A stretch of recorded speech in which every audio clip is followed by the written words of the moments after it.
Eu gostaria de tratar um pouquinho, como vocês estão vendo aí, a respeito do que foi a humanidade antes do dilúvio. Alguns conceitos, porque nós temos uma ideia muito errada da vida de Noé. Dá a impressão que Noé era aquele cara que construiu um barquinho porque armou o maior temporal e ele tinha que dar um jeito na vida, porque senão ele ia se molhar. O dilúvio não foi bem assim. Vou olhar um pouquinho os antepassados de Noé para a gente ter uma ideia dessa cultura pré-diluviana. Qual seria ela? Por exemplo, Adão e Eva, eles foram o primeiro casal criado, o único casal criado. Muitas pessoas falam assim: não, mas com quem se casou Caim então? A pergunta é a mesma com quem casou Sete, porque Sete era irmão de Caim. O que nós vemos, numa forma bem simples, é isso que vocês estão olhando. Primeiro, Adão e Eva possuíam o mesmo material genético. Eva foi o que de Adão? Foi um clone. O primeiro clone feito ainda com grande sucesso. E o que Deus fez? Pegou o material genético de Adão e fez uma mulher. Eva e Adão, os dois partilhavam praticamente de um material genético idêntico. Perfeito, porque Deus havia acabado de criá-los. Qual seria o problema de Sete ou Caim terem casado com uma irmã? Nenhum. Não haveria doença genética nenhuma, não tinha material genético deteriorado ainda. Tudo perfeito. E praticamente foi o que aconteceu, é o que vocês estão vendo ali no contexto. Muitas pessoas chegam e falam: mas Caim, a Bíblia diz que Caim saiu dali e foi habitar na terra de Nod. É verdade. Só que lembrem-se que no capítulo 2 de Gênesis, a Bíblia nos diz o seguinte, que havia um rio que cortava o jardim, e esse rio se dividia em 4 braços.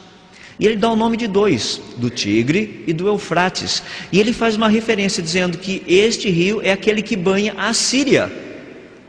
Então no jardim do Éden os assírios já estavam por lá? Você fala: claro que não. O que o escritor do livro de Gênesis, no caso Moisés, está falando, ele está dando um referencial de posicionamento, usando a geografia da época dele. Ele diz o seguinte: olha, Caim, quando Caim matou Abel, ele saiu dali, e a região para onde ele foi, hoje é a que nós conhecemos como a terra de Nod. Não que tinha uma outra população ali na época, não tinha ninguém ainda, só tinha Caim.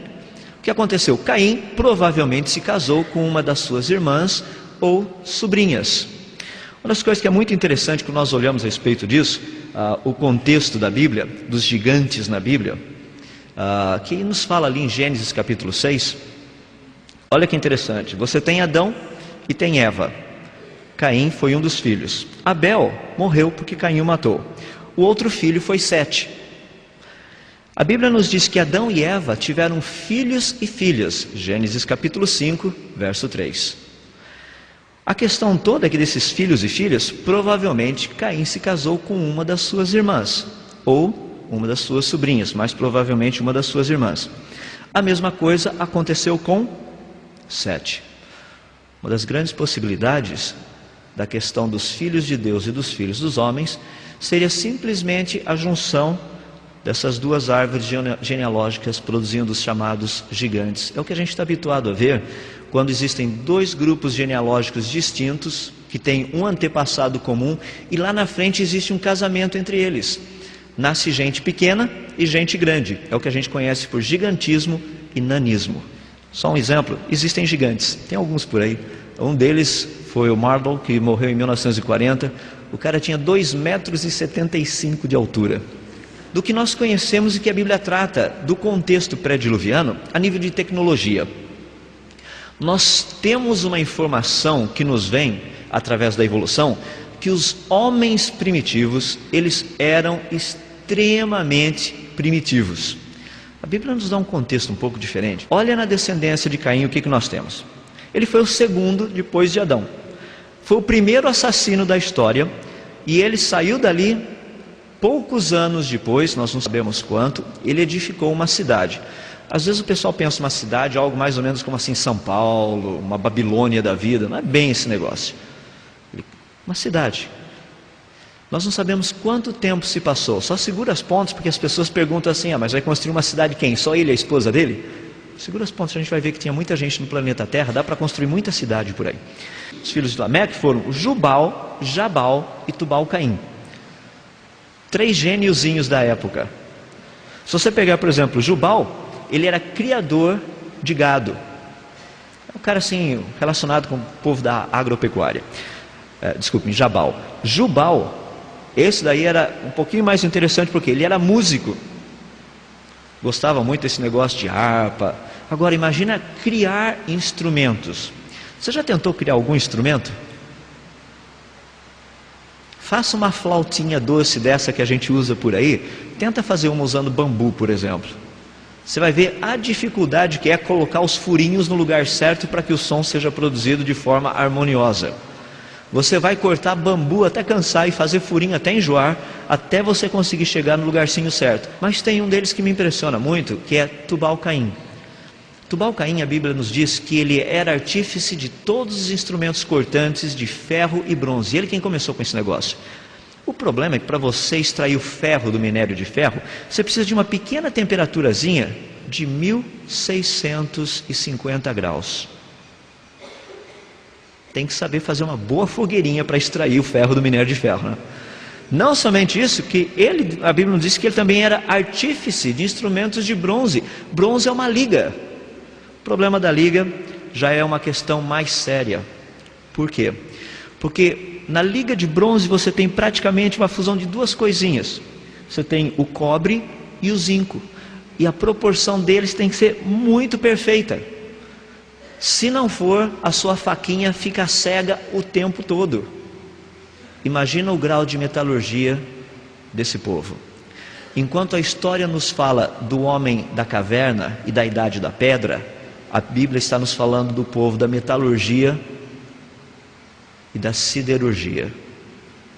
Um pouquinho diferente da história que a gente ouve nas nossas escolas. Dentro da cronologia, só para nós termos uma ideia, que vocês estão vendo um pouquinho das idades. Adão tinha 130 anos quando ele gerou um filho, a sua imagem e semelhança, que era Sete. E depois que ele gerou a Sete, Adão viveu ainda 800 anos. Adão viveu 930 anos. E se você for olhando toda a história desse povo pré-diluviano, você vai perceber que o dilúvio de Gênesis ocorreu no ano 1656, depois da criação de Adão. Mais ou menos no ano 2300 a.C. Dá uma olhadinha a respeito da questão dos seres humanos, da longevidade. Porque muita gente fala assim, não, você tem certeza que esse povo vivia esses 900 anos, não sei o que tem? O que vocês estão vendo aqui é algo muito interessante. Porque é um trabalho feito utilizando o que nós chamamos de curvas de deterioração. O que eu fiz foi pegar uma escalinha marcando as genealogias. Então você tem as genealogias que vão de Adão até Noé. E depois de Noé até José. Nós estamos falando de José, então segui a coisa até José, só para você ter uma ideia como é que foi o negócio por ali. Praticamente o que nós percebemos que de Adão até Noé, a idade média é de mais ou menos 900 a 950 anos. Tem um pontinho ali embaixo que aquele lá é Enoque. O que é fantástico quando nós estudamos a respeito disso é o seguinte. Vocês estão percebendo os pontos daquela curva? Quando nós fazemos um estudo utilizando sistemas de deterioração, que são o seguinte. Imagina que eu tenho um milharal. Meu milharal, todos os pés de milho estão perfeitos, certinhos. De repente dá uma praga no meu milharal.